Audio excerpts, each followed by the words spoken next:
In this splashy episode, the MythBusters dive deep into the wild tale of a scuba diver being sucked up by a firefighting helicopter and dropped onto a forest fire. To unravel this aquatic yarn, the team delves into the mechanics of firefighting helicopters.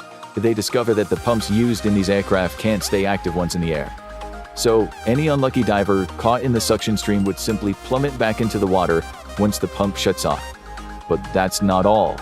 The MythBusters also find that the pumps lack the oomph to suck in a person in the first place. And for the bucket version of the story, forget about it. The openings on those buckets are way too small to scoop up a diver. The verdict? Busted.